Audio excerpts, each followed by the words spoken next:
Good morning बच्चों। हमने bio का एक लेक्चर पढ़ लिया है। बायो के एक लेक्चर में हम कहाँ तक पहुँच गए थे? लास्ट टॉपिक बताइए, रिप्रोडक्शन में शायद। आज वहीं से शुरू करेंगे। रिप्रोडक्शन का मतलब क्या होता है? हमने देखा कि रिप्रोडक्शन ही एक ऐसी प्रक्रिया है, रिप्रोडक्शन ही एक ऐसा बायोलॉजिकल प्रोसेस है जो सदियों से बना हुआ प्लांट या सदियों से बना हुआ एनिमल आज भी मौजूद है। यानी रिप्रोडक्शन क्या करता है? किसी भी स्पीसीज को एक पीढ़ी से दूसरी पीढ़ी तक बनाए रखता है। वो कैसे? ये मरने से पहले क्या करता है? अपने जैसे संतानों को छोड़ जाता है। देखिए, अब रिप्रोडक्शन क्या होता है, कितने प्रकार का होता है, ये देखेंगे। रिप्रोडक्शन मेनली दो टाइप का होता है। किसके आधार पर? जनक की संख्या के आधार पर। यानी जो संतानें बनती हैं उसमें एक अकेला पेरेंट ही उन संतान को बनाता है, या दो पेरेंट्स मिलकर उस संतान को बनाते हैं। समझिए कि एक संतान को बनाना है, एक बच्चे को पैदा करना है। हो सकता है कि एक अकेला जीव ही उस संतान को बना दे, दूसरे की जरूरत ना पड़े।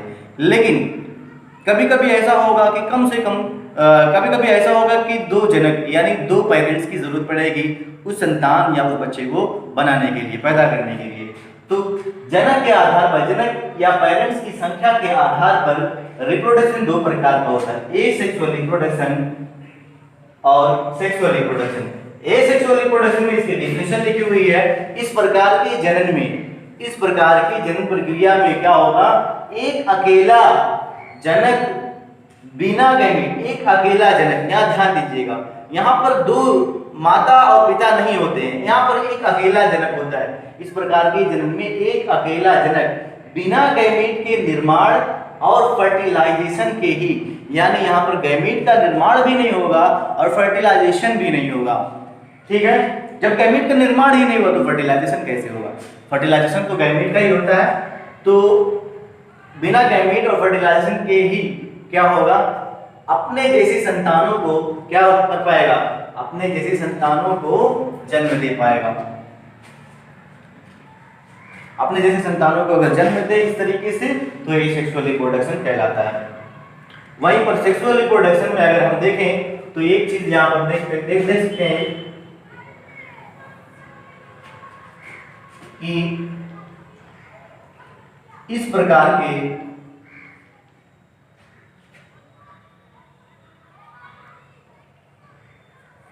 देखिए, इस प्रकार के जनन में दो विपरीत लिंग वाले, यानी एक मेल होगा और एक फीमेल, एक नर होगा एक मादा, एक ही जाति के होंगे। ध्यान दीजिएगा, दो विपरीत लिंग वाले जनक गैमीट का निर्माण करेंगे। सिर्फ गैमीट का निर्माण करने से ही सेक्सुअल रिप्रोडक्शन नहीं कहलाएगा बेटा। जरूरी नहीं कि गैमीट का निर्माण करें तो सेक्सुअल रिप्रोडक्शन हो जाएगा।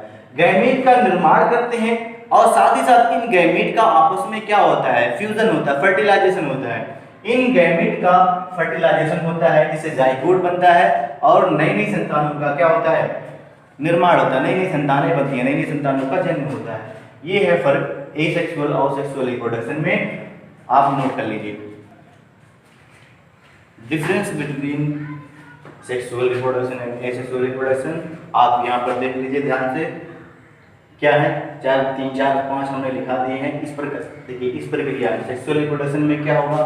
कम से कम इसमें क्या होगा? दो जनक जो हैं शामिल होंगे इस प्रक्रिया में, और इसमें एक अकेला जनक ही क्या होगा? काफी होगा। दूसरी बात, इसमें हमेशा मेल और फीमेल गैमीट का निर्माण होता है। अगर सेक्सुअल रिप्रोडक्शन हो रहा है तो गैमीट का निर्माण जो है वो नेसेसरी है, जरूरी है।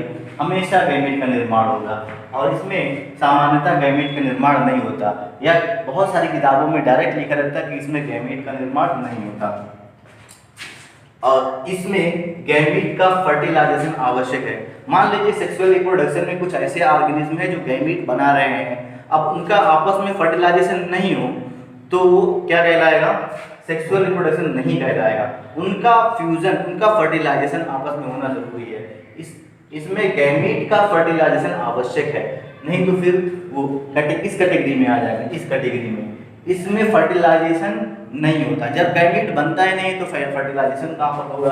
अच्छा, इसमें बनने वाली संतानें आपस में, मान लीजिए कि एक ऑर्गेनिज्म है, एक जीव है, या कहें कि दो जनक हैं जो मिलकर क्या कर रहे हैं, संतान उत्पन्न कर रहे हैं। कोई ज़रूरी नहीं कि एक ही संतान हो, दो हो सकती हैं, तीन हो सकते हैं। जैसे बकरियों में देख लो, दो होते हैं, तीन हो सकते हैं, चार चार हो जाते हैं। ह्यूमन में भी देखिए दो दो तीन तीन बेबी होते हैं। तो जो ये बेबी हैं, ये जो आपस में भी समान नहीं होंगे, इनमें कुछ क्या होगा, अंतर होगा। जैसे कोई सांवला होगा, कोई गोरा होगा, किसी की नाक इधर उधर होगी, किसी का कान थोड़ा सा डिफरेंस होगा, हेयर स्टाइल अलग होगी, चेहरा अलग होगा, हाइट अलग होगी।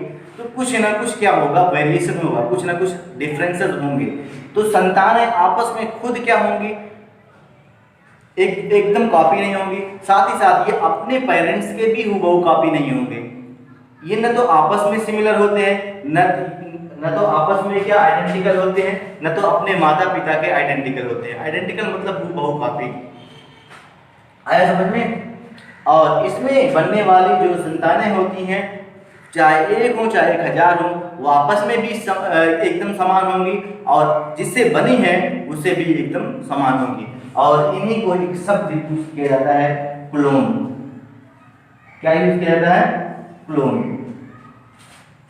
ठीक है, ये क्लोन इनके लिए नहीं यूज किया जाता। वो क्लोन का मतलब होता है कि एकदम जो है क्या हो, मॉर्फोलॉजी और उसका जेनेटिक मटेरियल क्या हो, एकदम क्या हो, सेम हो। ऐसे ऑर्गेनिज्म को बोलते हैं क्लोन। अच्छा, एक दो और लिख लें, एक दो पॉइंट और लिख लें। मैं इसको मिटा दे रहा हूं, यहीं पे दिखा दे रहा हूं कि ये प्रक्रिया जो है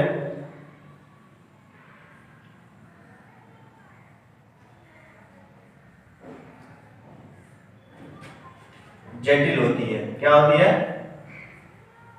कॉम्प्लेक्स होती है, जटिल होती है।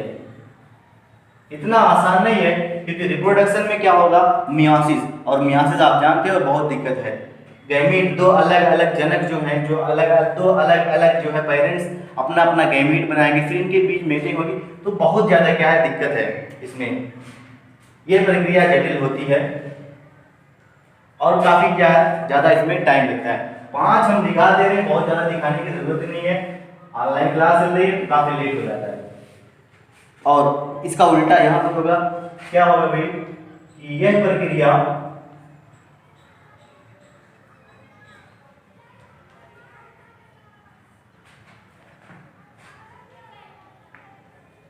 आसान होती है।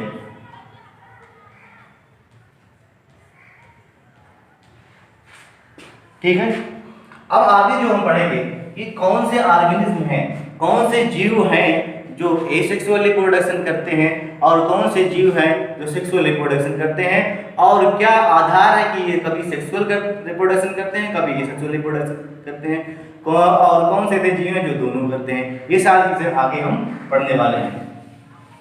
नोट कर लीजिए, इसको मिटा लीजिए।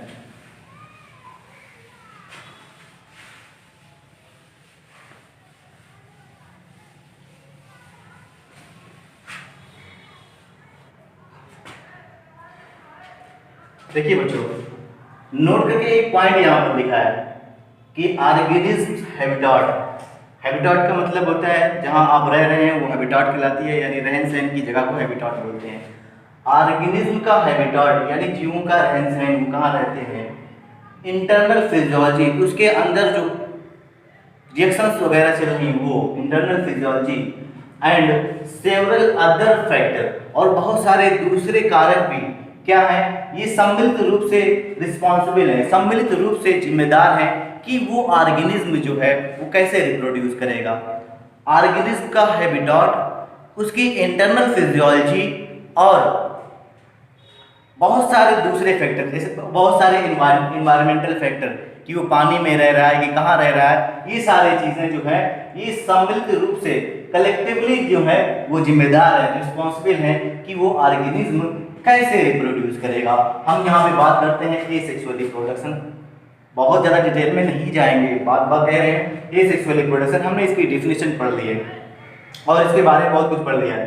तो हम देखें कि एसेक्सुअल रिप्रोडक्शन किन में होता है, कौन कौन से ऑर्गेनिज्म होते हैं जो एसेक्सुअल रिप्रोडक्शन करते हैं। तो देखिए, इट इज कॉमन इन, ये देखिए ये सामान्य रूप से किसमें पाया जाता है, सिंगल सेल ऑर्गेनिज्म। ऐसे जीव जो एक कोशिकीय हों, एक कोशिकीय जीव क्या होंगे, क्या करेंगे, वो जनरली क्या करेंगे, ए सेक्सुअल रिप्रोडक्शन से ही अपनी संख्या या अपनी संतानों को बनाएंगे। आए समझ में। अब सिंगल सेल ऑर्गेनिज्म कौन होता है, तो किंगडम मोनेरा और किंगडम प्रोटिस्टा, ये बेटा ये दो ऐसे किंगडम के जीव हैं जिसमें बैक्टीरिया, बहुत सारे बैक्टीरिया, और क्या है भाई, प्रोटिस्टा, जिसमें यूग्लिना, पैरामीशियम, अमीबा, तमाम प्रकार के जो जीव हैं वो एक कोशिकीय होते हैं और किस प्रकार का रिप्रोडक्शन करना पसंद करेंगे, एसेक्सुअल रिप्रोडक्शन करना पसंद करेंगे। और कौन लोग करते हैं, प्लांट भी करते हैं। प्लांट भी देखिए ये सिंपल रिप्रोडक्शन करते हैं, या आसान सा रिप्रोडक्शन करना पसंद करते हैं, ये भी एसेक्सुअल रिप्रोडक्शन करना पसंद करते हैं या करते हैं। एनिमल भी एसेक्सुअल रिप्रोडक्शन करते हैं। ये देखिए देखने वाली बात, समझने वाली बात कि एनिमल भी एसेक्सुअल रिप्रोडक्शन करते हैं। क्या हम लोग भी एनिमल है ना, क्या हम लोग भी एसेक्सुअल रिप्रोडक्शन करेंगे? नहीं, हम लोग एसेक्सुअल रिप्रोडक्शन नहीं करेंगे। कौन हम लोग करेंगे? एनिमल बहुत सारे हैं, सेलुलर लेवल से लेकर ऑर्गन सिस्टम लेवल तक हमारे पास एनिमल हैं। तो वो एनिमल जिसका ऑर्गेनाइजेशन क्या हो, सिंपल हो, क्या हो, वो एनिमल जिसका ऑर्गेनाइजेशन सिंपल हो, यानी उसके अंदर कोई ऑर्गन ना डेवलप हुआ हो, उसके अंदर कोई ऑर्गन सिस्टम ना डेवलप हुआ हो, वो तो या तो सेलुलर लेवल हो या टिश्यू लेवल का ऑर्गेनाइजेशन हो, तो ऐसे एनिमल को भी देखा गया है कि वो एसेक्सुअल रिप्रोडक्शन करते हैं। आया समझ में। तो single cell organism asexual reproduction करेंगे, प्लांट करेंगे, एनिमल करेंगे, लेकिन सभी एनिमल नहीं, वो एनिमल जिनका ऑर्गेनाइजेशन, जिनकी बनावट जो है बहुत ही सिंपल है। ये नोट कर लीजिए। देखिए बेटा, अब जो एसेक्सुअल रिप्रोडक्शन है वो किस तरीके से करेंगे, ये लोग रिप्रोडक्शन कैसे करते हैं, ये देखिए। Asexual reproduction by cell division. बहुत सारे ऐसे जीव हैं, एक मिनट में कैमरा देख लूं।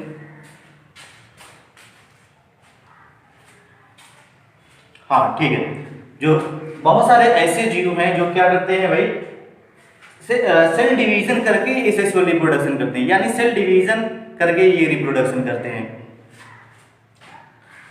अब सेल डिवीजन देखिए, सेल डिवीजन भी दो प्रकार से हो जाता है कि अगर सेल जो है हमारे पास, जो सेल है वो सेल अगर इक्वली डिवाइड हो रही है, बराबर बराबर भागों में बट रही है, तो उसको क्या बोलेंगे, इक्वल सेल डिवीजन। अगर ये एक सेल है वो एक छोटी, जब डिवाइड होती है तो एक छोटी सेल बनती है, एक बड़ी सेल बनती है, इसको बोलेंगे अनइक्वल सेल डिवीजन। तो इक्वल सेल डिवीजन, जब सेल इक्वल डिवाइड होती है तो इस प्रकार के डिवीजन को बोलते हैं बाइनरी फिशन। फिशन का मतलब होता है टूट जाना, बीचों बीच से क्या होते हैं, ये टूट जाते हैं। इस प्रकार के रिप्रोडक्शन को बोलते हैं रिप्रोडक्शन बाय बाइनरी फिशन, ठीक है। और इसमें जो है ये बाइनरी फिशन भी एक प्रकार का एसेक्सुअल रिप्रोडक्शन होता है। आया समझ में। अच्छा, अगर अनइक्वल डिवीजन हुआ बेटा, अनइक्वल डिवीजन हुआ मतलब एक छोटी सेल बनी एक बड़ी सेल बनी, तो इसमें क्या होगा भाई, इस प्रकार के सेल डिवीजन को बडिंग कहेंगे। और बडिंग भी एक प्रकार का क्या है, एसेक्सुअल रिप्रोडक्शन। आया समझ में। अब सुनिए एक बात, जो बाइनरी फिशन होता है ये किसमें देखा गया, किंगडम मोनेरा, यानी जिसमें किंगडम मोनेरा में सारे बैक्टीरिया आते हैं, माइकोप्लाज्मा भी आता है। तो किंगडम में जितने भी प्रकार के बैक्टीरिया हैं वो जब एसेक्सुअल रिप्रोडक्शन करेंगे तो बीचों बीच से डिवाइड कर जाएंगे, यानी बाइनरी फिशन के द्वारा। पैरामीशियम आपने सुना होगा, चप्पल जैसा होता है। अमीबा के बारे में आपने सुना होगा। ये सब एक कोशिकीय जीव हैं और ये कैसे अपना रिप्रोडक्शन करेंगे, डिवाइड करके, सेल डिवाइड करके। और डिवाइड किस प्रकार से करेंगे, इक्वल, और ये बाइनरी फिशन कहलाएगा। तो ये तीनों जो है या और जो लोग हैं वो किस प्रकार से, अगर इक्वल डिवाइड कर रहे हैं तो क्या होगा भाई, जैसे मान लीजिए कि यहाँ आपके पास एक बैक्टीरिया है, ये बैक्टीरिया की सेल मेम्ब्रेन, ये इसके अंदर इसका जेनेटिक मटेरियल, ये देखिए इसका जो है इसकी सेल वॉल,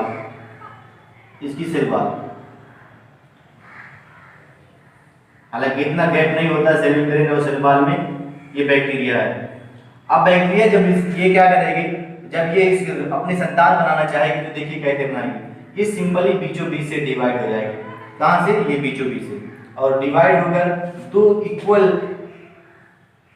नन्हे जो बैक्टीरिया बनाएगी। ये देखिए,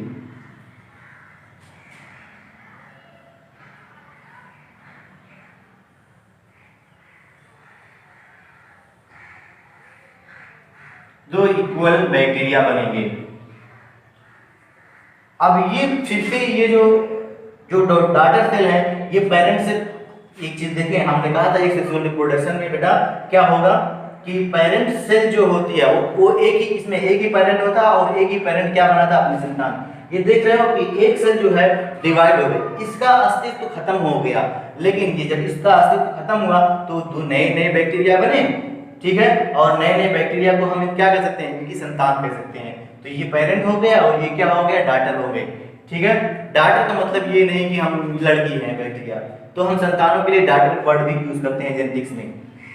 तो दो इक्वल इक्वल बैक्टीरिया, ये बैक्टीरिया फिर से ग्रो करेंगे, बड़े होंगे, इतने बड़े फिर से डिवाइड करेंगे और ये प्रक्रिया लगातार चलती रहेगी। आया समझ में। अब देखते हैं ईस्ट में।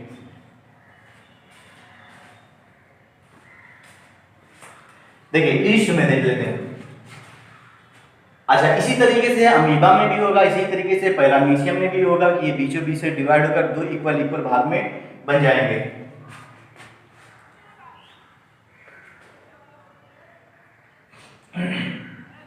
ईस्ट आपने देखा होगा,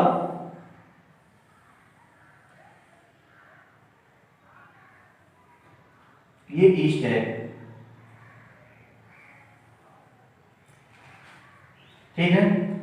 अब ये ईस्ट जो है डिवाइड करेगी, ईस्ट को डिवाइड करके दूसरा नया ईस्ट बनाना है। देखिए किस तरीके से यहाँ बर्डिंग होने लगती है, कली बनने लगती है, कलिका बनने लगती है बर्ड, और ये फिर कुछ समय बाद थोड़ा और बड़ी हो जाएगी। ये जो पेरेंट है वो उतने ही बड़े रहेगा, लेकिन ये बर्ड लगातार बढ़ती चली जाएगी और जब बड़ी हो जाएगी थोड़ा सा, अब ये देखिए ये अलग, एक बड़ी जो ईस्ट है वो उतनी ही बड़ी रहेगी और एक छोटी सी ईस्ट आपको मिलेगी ईस्ट, और ये ईस्ट फिर से इसके बड़ी होगी, फिर से जैसे ये कर रहा है वैसे इसमें रिप्रोडक्शन होगा। इस तरीके से इसमें भी एक से दो बन रही है, लेकिन यहाँ पर जो डिवीजन है, जो सेल डिवीजन है वो क्या है बेटा, अनइक्वल है। हमने आपको देखिए कहा था कि यूनिसेलुलर ऑर्गेनिज्म में क्या होते हैं बेटा, इमॉर्टल, अमर होते हैं। क्यों होते हैं अमर? जैसे कि ये यूनिसेलुलर ऑर्गेनिज्म है, एक कोशिकीय जीव है। अब ये देखिए कोई भी जो है ऑर्गेनिज्म, वो जब बर्थ, उसकी जब बर्थ होती है तो दूसरा प्रोसेस क्या होता है, वो ग्रोथ करता है। तो ग्रोथ दो तरीके से हो सकता है। जो ग्रोथ है, मैं अब ये आप लिख लिए होंगे तो मैं बीच में लिख रहा हूँ, ये आप नोट कर लिए होंगे। तो ग्रोथ देखिए दो प्रकार से हो सकता है। किसी भी जीव का जो ग्रोथ है वो दो प्रकार से होता है। या तो वो ढेर सारा क्या करे, मास इकट्ठा कर ले, ढेर सारा द्रव्यमान इकट्ठा कर ले और भारी भरकम हो जाए, या तो अपनी संख्या को क्या कर ले, बढ़ा ले। तो ये भी क्या कहलाएगा, ग्रोथ कहलाएगा। Increase cell number, increase number, अपनी संख्या को बढ़ा ले तब भी ग्रोथ कहलाएगा। तो ग्रोथ दो प्रकार की होती है। तो जो ये एक कोशिकीय जीव है, जब इनका ये देखिए इनका जन्म हो चुका है, अब जब ये दूसरा प्रोसेस क्या है, बर्थ हो गई, अब ये ग्रोथ करेंगे, ग्रोथ करके ये देखिए बड़े हुए। अब और ज्यादा बड़े थोड़े हो जाएंगे कि बढ़ते चले जाएंगे, नहीं, थोड़ी निश्चित एक निश्चित वॉल्यूम तक ये बढ़ेंगे, उसके बाद और ज्यादा अगर इन्हें ग्रोथ करना होगा तो ये डिवाइड हो जाएंगे, अपनी संख्या को बढ़ाकर अपनी ग्रोथ करेंगे। लेकिन जैसे ही ये ग्रोथ करने चलते हैं, इनका हो जाता है क्या, रिप्रोडक्शन। मतलब एक ऑर्गेनिज्म से दूसरा ऑर्गेनिज्म बन जा रहा है, एक ऑर्गेनिज्म से अपने जैसे दूसरा ऑर्गेनिज्म बना देता है। तो ये क्या कहलाता है, रिप्रोडक्शन। और चूंकि एक ही पेरेंट से बन रहा है इसलिए एक सेक्सुअल रिप्रोडक्शन कहलाता है। आया समझ में? इसलिए कहते हैं एक कोशिकीय जीव जो है वो क्या होते हैं, इमॉर्टल होते हैं, अमर होते हैं। बाकी कोई भी जीव है दुनिया में वो अमर नहीं होता। आप इसको नोट कर लेंगे।